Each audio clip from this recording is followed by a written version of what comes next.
2 октябрда saat 14:53 çamasında Balıkçı Şehirдик ооруканасынын кабыл алуу бөлүмүнө 2017 жылы туулган 7 жаштагы баланы жаракат менен алып келишкен. Баланын жаракаты мойнуна корч нерсе менен урулгандан улам болгон. Балага операция жасалып, бүгүнкү күндө ал ооруканада дарыланууда. Жана абалы туруктуу экенин Balıkçı Şehirдик жалпы дарыгерлер практикалык борборунун жетекчиси Дамира Мусаева билдирди. Ал эми Balıkçı Şehirдик ички иштер башкармалыгында бул окуя боюнча кылмыш иши козголуп, тергөө иштери башталган. Тергөөчүлөр баланын жаракат алуусунун бардык жагдайларын аныктоо үчүн күч аракет жумшап жатышкан менен азырынча окуянын чоо жайы толук тактала элек. Эми урматтуу кесиптештер, 2 күндөн бери иштеп атабыз. 2 бөлөк маалымат болуп атат. Азыр мындай кылабыз. Бүгүн бул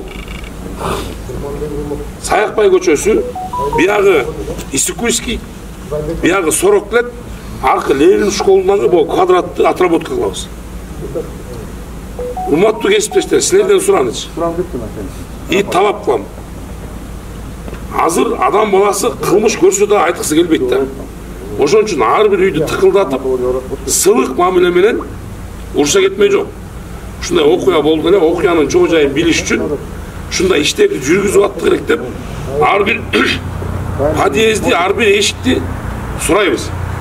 Окуя болгон жердеги күбөлөрдүн берген көрсөтмөсүнө таянсак, балага аял адам тарабынан сокку урулган. Мындан улам эл арасында тарап кеткен маскачан адам маньяк экен деген өңдүү тастыкталбаган маалыматтар орунсуз экенин Balıkçı Şehirдик ички иштер башкармалыгынын башчысы Нурбек Калыкеев маалымдайт.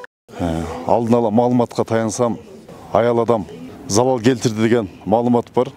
Ошол багытта, анан башка багыттар боюнча дагы Balıkçı Şehirдик иштер бөлүмү ушул кылмыштын бетин тез арада ачып, шектүү кармоо алышы боюнча ыкчам иштерди жүргүзүп жатабыз. Башка маалыматтар болсо дагы Balıkçı Şehirдин жарандарына билгизип турабыз. Балдарды мектепке коркпой эле жөнөтө берсе болот. Кооптонууга эч кандай негиз жок. Бизде маалыматтар бар. Бул багыт боюнча иш жүрүп жатат. Азыркы учурда биз толук маалымат бере алганыбыздын бир себеби тергөө иштери жүрүп жатканына байланыштуу бардык маалыматтарды биз бере албайбыз. Кылмыштын бетин тез ачуу үчүн маалымат элдерге таркап кетпеш керек. Биз бир нече багыттар боюнча иш алып барып жатабыз. Жакынкы күндө жыйынтык болот.